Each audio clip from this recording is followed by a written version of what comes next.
Mike DeCourcy of the Sporting News joins us, and he just said to me in a break, literally, when I mentioned putting in a gig into his house, he said, "You're not worth a gig to me, actually.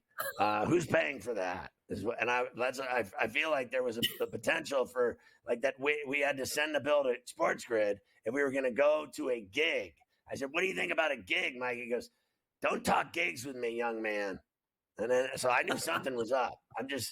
That's my guy, Mike DeCourcy. I can't have Mike not coming in crystal clear, especially after that magnificent basketball game today. I cannot believe, to be honest with you, that Serbia unraveled. They had them right where they wanted them. They were playing off screen, getting wide open looks, ball movement, wide open threes. They had hit 15 out of 30 at one point, 50% from downtown, and then they missed 7 in a row late in the game. And then they had the turnover on the backcourt violation. They unraveled. They had the game won, and they literally blew it. Scott, how many times in all of your years of watching Kevin Durant, which goes back at least to 2007 when he was the National Player of the Year at Texas, how many times did you ever think of him coming in for defense? Because that's what happened. That was the best or first great coaching move in this series in the Olympic Games that Steve Curry made, which was to put KD in, have him guard the ball a lot. He guarded Micic a lot at the start of the quarter. Then he switched over to Bogdanovic and really shut him down. And it was KD's defense that was the biggest difference in that game. I know Steph Curry was the biggest hero, not only for scoring 36 points, but also for scoring some of the biggest baskets and that huge steal and coast-to-coast layup that he made late in the game. But KD's defense, putting him in the game and saying, we're not doing this anymore. We are not getting beaten from the perimeter like we were. I think what we saw today, and I don't know how much it'll matter. I imagine France is going to give the United States a heck of a go. I think you got to consider taking Drew Holiday out of the starting lineup and put Kevin Durant in there, because right now he's as good a two-way player as they have.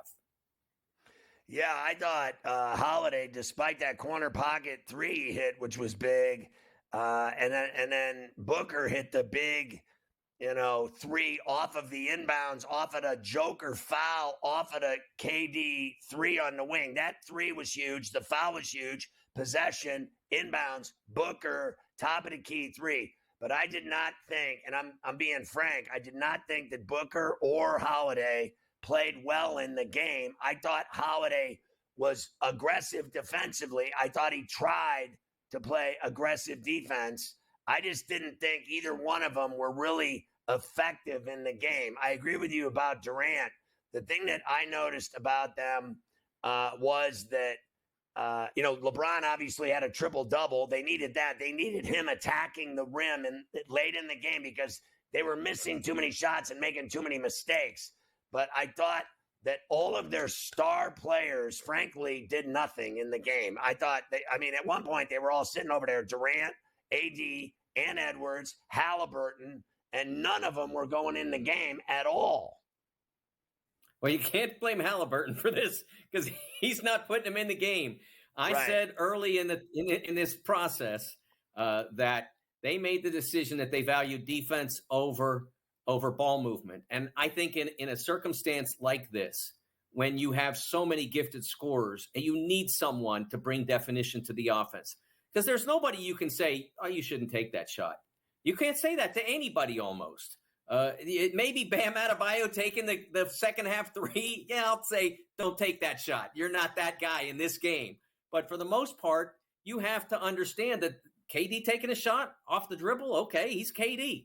And same for so many others. And that's why Halliburton made such a defense early in this process. And then he abandoned him after the difficulty in the South Sudan game in the showcase series. And since then, he's gotten almost no run, and they've gone with Derek White. Derek White was an absolute disaster today.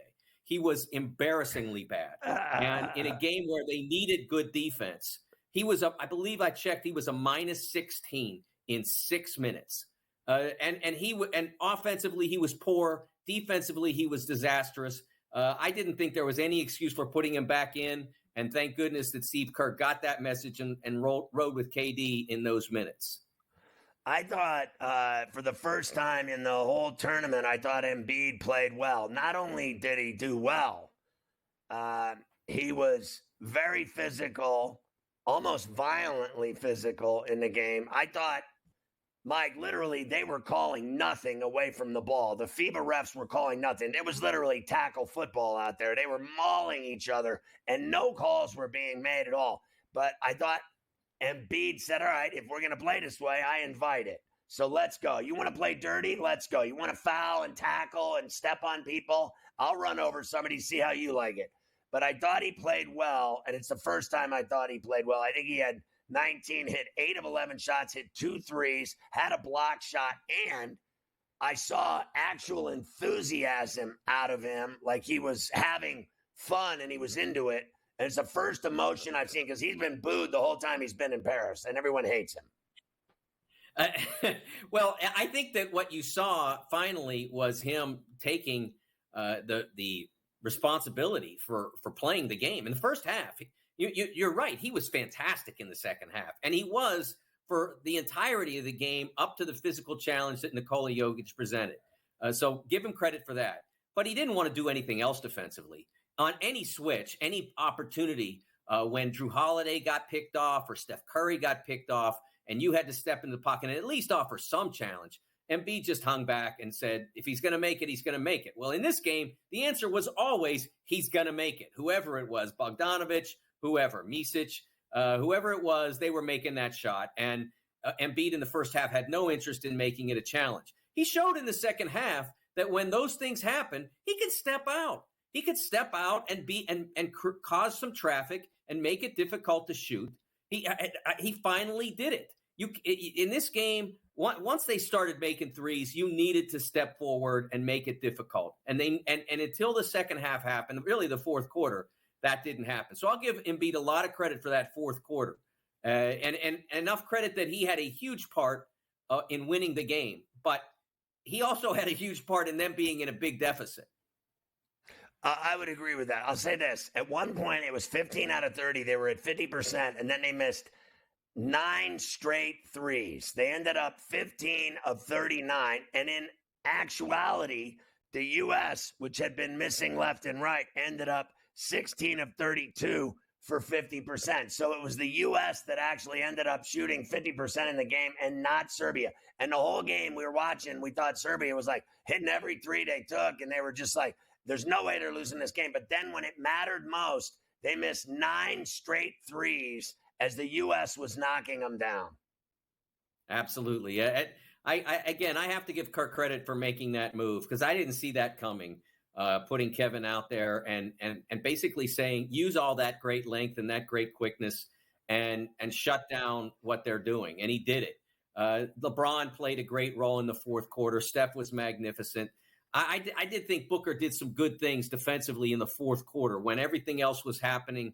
I thought he played his role, which was guard your guy, don't let him get open, don't let him get threes, don't get picked off by Jokic, and then if we need you, make a three. And he did that. So I'll give him credit for that comeback too.